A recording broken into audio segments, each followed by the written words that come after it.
Oke, terlebih dahulu, di sini saya akan memperkenalkan diri saya, yaitu perkenalkan, saya Nindi Asmawati dengan NIM S1S1240012.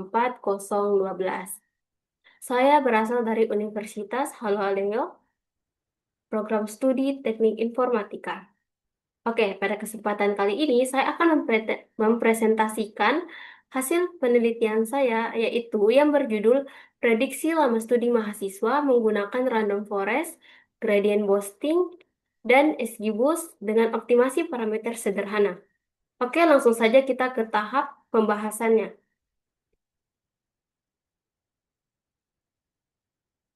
Oke, di sini terdapat latar belakang yang di mana saya jelaskan bahwa lama studi mahasiswa itu merupakan indikator penting kualitas pendidikan tinggi, yang di mana mahasiswa yang lulus tepat waktu mencerminkan efektivitas kurikulum dan dukungan akademik.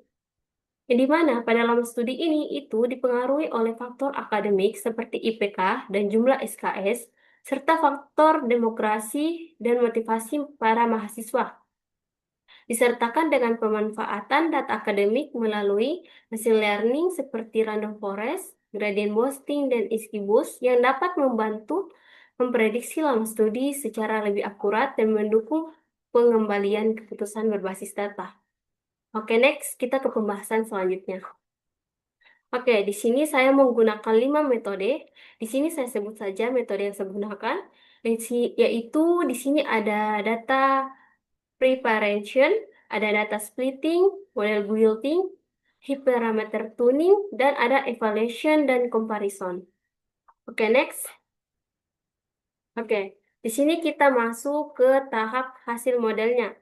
Yang di mana di sini saya menggunakan 3 algoritma pada hasil modelnya, yaitu saya menggunakan random forest, gradient boosting, dan XGBoost regressor. Nah, di sini pada random forest, dia itu memberikan hal terbaik dengan nilai R2-nya itu berkisar antar 98 hingga 99 pada berbagai skenario split datanya.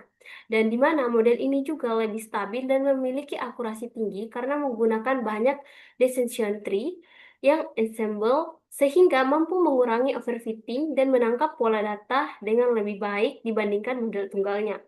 Oke, next di sini pada langkah kedua saya menggunakan gradient boosting, yang di mana pada gradient boosting ini menghasilkan R2 itu berkisar antara 96 hingga 98.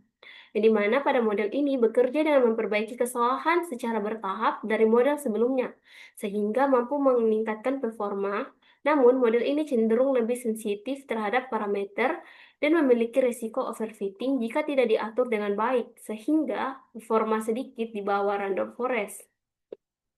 Oke, yang ketiga di sini ada Ischibus Regressor, yang di mana dia menunjukkan performa yang cukup tinggi dengan nilai R2, yang di mana hasilnya itu antara 97 hingga 98, yang di mana pada model ini merupakan pengembangan dari gradient boosting yang lebih efisien dan cepat, serta memiliki kemampuan regularisasinya untuk mengurangi overfitting. Meskipun performanya itu baik, hasilnya masih sedikit di bawah random forest dalam penelitian ini.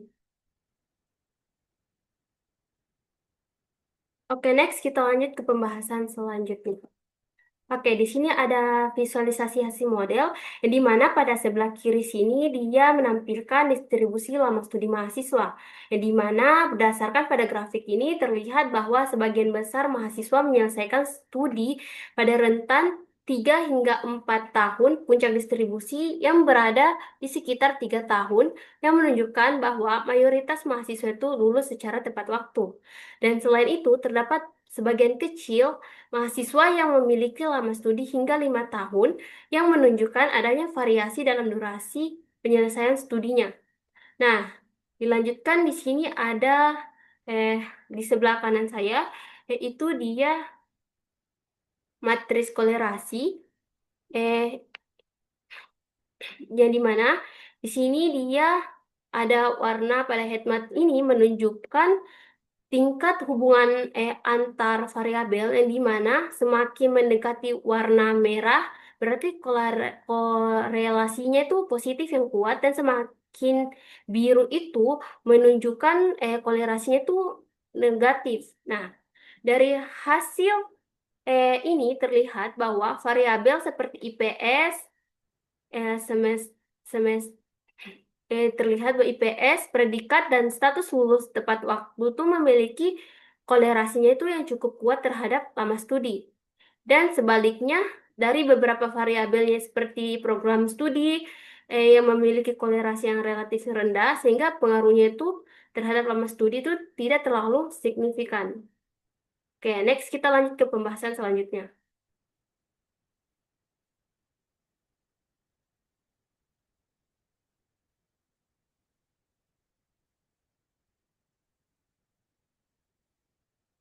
Oke, di sini ada perbandingan hasil model yang dimana di sini terdapat sebelum tuning dan sesudah tuning. Nah, pada sebelum tuning, modelnya itu menunjukkan performa tinggi dengan random forest sebagai yang terbaik, yang dimana R2-nya itu menghasilkan 99,9926, yang dimana namun parameternya itu masih menggunakan default.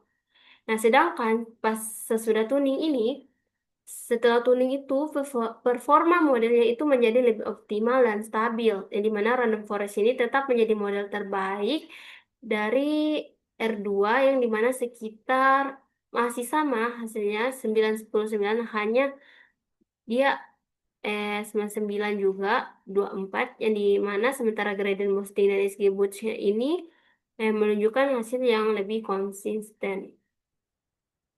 Oke, di sini kita masuk ke bagian kesimpulan, yang dimana pada random forest itu terbukti unggul dalam menangkap pola nonlinear antar fitur, sehingga menghasilkan prediksi lama studi yang lebih akurat.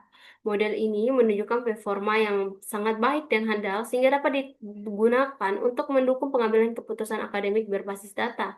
Selain itu, model ini juga dapat dimanfaatkan untuk mengidentifikasi mahasiswa yang berisiko mengalami lama studi tinggi dan merancang strategi intervensi yang lebih cepat. Oke, mungkin itu saja hasil dari penelitian saya. Kurang lebihnya mohon dimaafkan. Wassalamualaikum warahmatullahi wabarakatuh.